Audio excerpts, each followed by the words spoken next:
In those conditions, they know to not do anything too daft on that opening lap. Yeah, Fabio not much as he was earlier, but as we know, he's a Sunday man. Always so dangerous on a Sunday. And here we go. Of course, it was down to the Shaman, but they've to Piero Terramasso from Michelin. But Pierre is better to the abuse. There is also season. They got to understand the Michelin the weekend. As that the chance. These conditions. He was talking to Natalie earlier. If you're just tuning, he looked like he was relaxed, but we know that in those rookies is as morning. Franco Morbidelli, 3-place grid penalty for him. Petrucci, he'd absolutely love this one, wouldn't he? Especially with all the dirt. And then, who do you think? And I've started putting now I'm sure there'll be a few of these MotoGP riders. I think we might see riders putting their hands up. So here we go, going racing, and Fabio Quartararo gets away, big team Oliveira, and one of the Pramac riders, I'm assuming it's Zarco on the inside. Line, he just went backward, but since then he's made up some ground, and in these conditions, good in these conditions, he finished on the podium on that. How fast they're going. And look at this, and look at that, how happy was he about that issue. No, absolutely, and Jack Miller, we know how it... And he's going to come through, he's going to go and lead.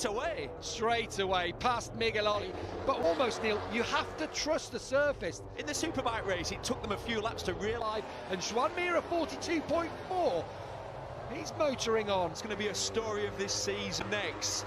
Some people having for the race to come to him, but when you're 4 seconds a lap off the pace... Well, look at he's all letting Jack dictate the pace, ready to pick up the pieces, sitting tight in behind conditions.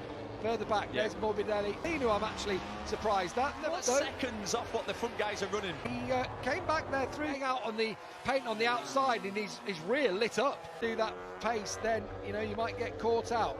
But they're down. Brad Binder, I'm surprised at, because in that they're after the seat, aren't they? Whoa! That's what happens when you hit a curve. The rain out there. But he had a run through there. Is he going to take over? I think he is. And Jack says, go on then, Miguel. But the reason he's not doing is he knows he's got more pace, and he thinks, right, I'm just going to take. Miguel Oliveira, race winner in Barcelona. And that was the moment. That was the moment. Horrible. For Pecco. KTM. If they are going to replace him, it better be someone good, because he's brought them a lot. Just doesn't seem to be anywhere. And I honestly thought, Neil, even in... He's crashed disappointing.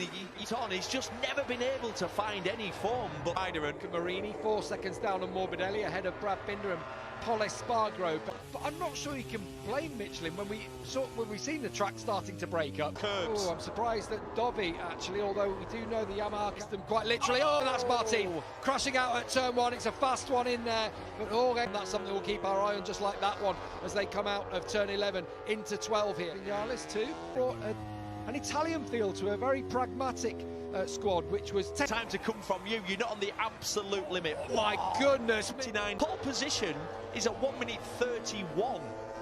Just dropping back in terms of pace, a 40. That Le Mans race, do you remember when Danilo Petrucci won it in the cold Le Mans? Alex just joined us in the hospital with a serious concussion. It's not nice to watch, was it? It was a violent crash. Right, the opening laps, there's a lot of spray. We've seen that.